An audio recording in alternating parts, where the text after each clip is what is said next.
Hello, ladies and gentlemen, it's Mike here at Gamefromscratch. In our perpetual waiting for Godot, we are now waiting for Godot 4.6. But the step has gotten a lot closer now because we are now on our third dev release. Now, I didn't do a video about Dev 1 or Dev 2 because, quite frankly, wasn't just enough there now. But now that we've got Dev 3, which is what you're seeing right here, we've got enough cumulatively between those three releases to get a good idea of some of the features that are going to be coming in Godot 4.6, potentially. This is early on. Also, do keep in mind this is not for production use, and it's probably going to be, 3 or 4 more dev releases, and then eventually we will have a beta release, and then from there we will finally maybe have a release candidate, and then the final release. It could be 3 or 4 or 5 months until we actually see Godot 4.6 in the wild, but in the meantime, this is it. And by the way, the level you're seeing right now, this is actually a Unity level that I converted over to run in Godot with the excellent new Unity to Godot converter. Links are down below. I'm going to actually do a dedicated video on this one next week if you're interested in learning more. All right, anyway, so here we are in our environment. So what is new in this release? Well, let's get the eye candy out of the way first. We have this. There's a fellow by the name of Passivestar. He contributed a minimalistic theme a long time ago that I absolutely love. I did a dedicated video on it, and now it is going to be the new default for Godot. And there it is. So now this is the new default modern theme. As you saw, classic theme is still available. I find this very clean, very nice. I basically was installing it for all of my uses in the past, so that's definitely a step forward. Now, we got a couple other things going on. One of them is very subtle. We've had a rewrite of the SSR, or Screen Space Reflections algorithm. Let me go ahead and turn that one on. So here we go. And this is just a different algorithm for doing screen space reflections. Here you can see it as it stands now. Here you can see it turned on. Off, on, off, on. So you saw it probably in the stones over here.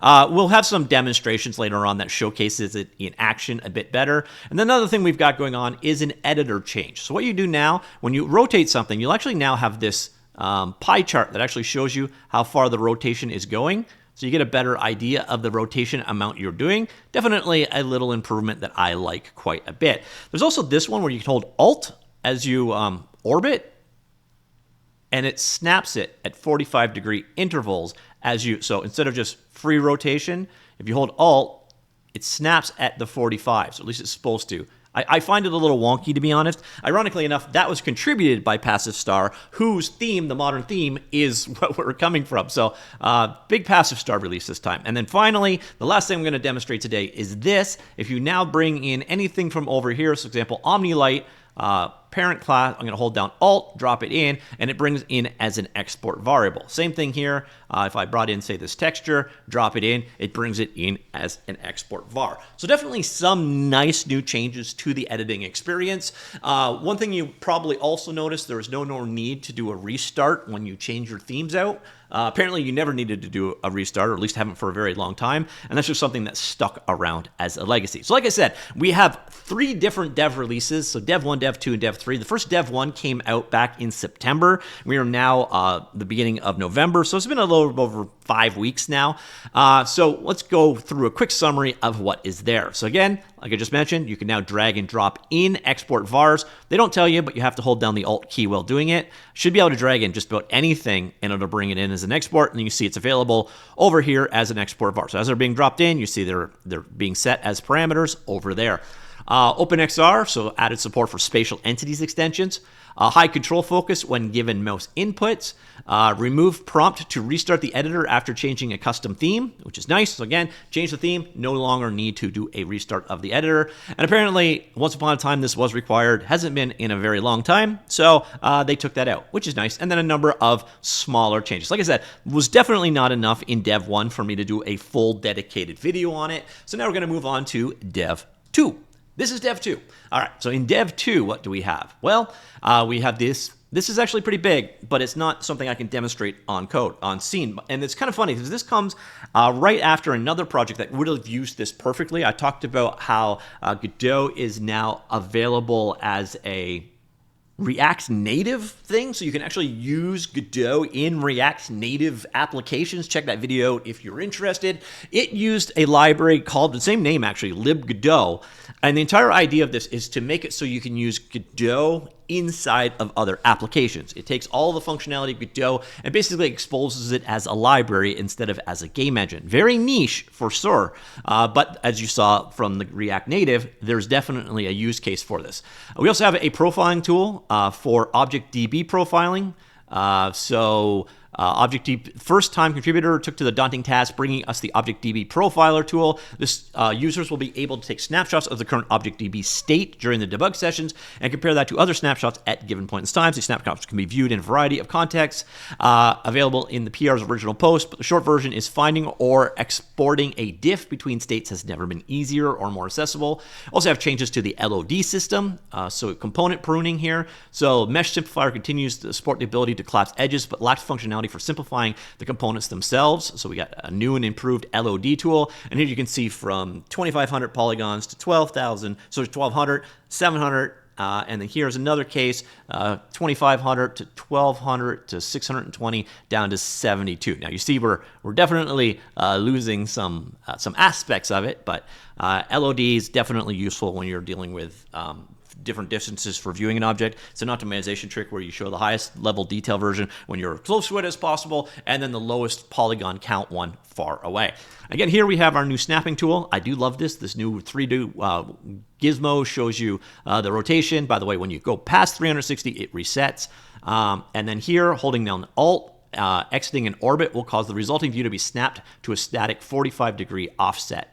And then we've got rendering, so blend glow before tone mapping and change default to screen. So they changed the way that blending of glows works. This is for HDR support there. First change was to blend glow before tone mapping for all rendering methods of blend modes except soft light. While this always was the case in the compatibility render, the functionality has been expanded to the mobile and forward plus renderer. Blending beforehand results in a glow effect, blending in a more realistic fashion. So you can see the original scene before and then after. So just basically nicer glow effects. Second change was to adjust the default blend mode from soft light to screen for all renderers.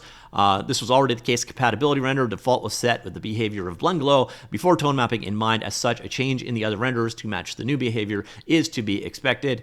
So soft light blend mode, so mobile soft light blend mode here, and the forward plus change here as well. And then again, a number of smaller changes. Again, a hard one to actually do a dedicated video on because there wasn't that much there. Some nice stuff for sure, but not a ton. And then we're getting into the final one. So Dev3, so Godot 4.6 Dev3 is now available. I do not know why I do not have keyboard control.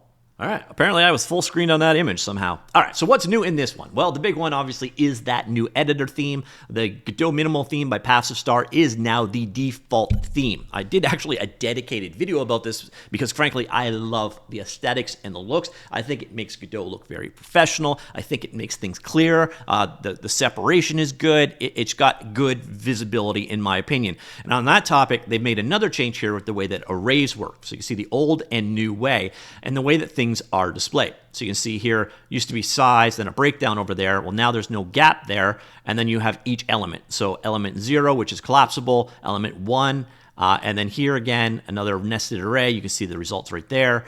And then just tighter spacing of everything that's working.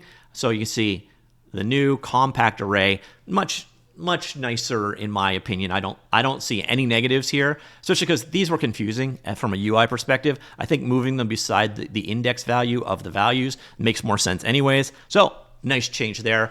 Then I said earlier on, there was changes to the way screen space reflections work.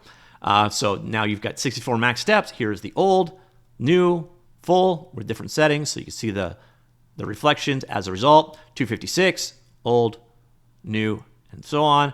Roughness, old, new, the results of it in action, and metallic surfaces, old, new, full. And then, again, a number of other changes. So individually, nothing huge in any one of these, but contributed or added up, these are pretty nice changes. And there's some nice things to look forward to with Godot 4.6. As it stands, it doesn't look like it's going to be as profound as 4.5 and 4.4 were, but who knows what will come next. So ladies and gentlemen, that is Godot 4.6, Dev 1, Dev 2, and Dev 3. By the way, if you do want to go ahead and check out that exporter for levels like this one you see in action, it really opens you up to a whole new world of content because there's bundles all the time and freebie giveaways on the Unity and Godot Unity and Unreal Engine asset stores. And this kind of gets you access to a whole bunch of content. And that's one of those areas where Godot is really lacking. So do check out the comments down below and you will find that. All right, ladies and gentlemen, that is Godot 4.6, Dev 1 through 3. Let me know what you think. Favorite new feature. I'll talk to you all later. Goodbye.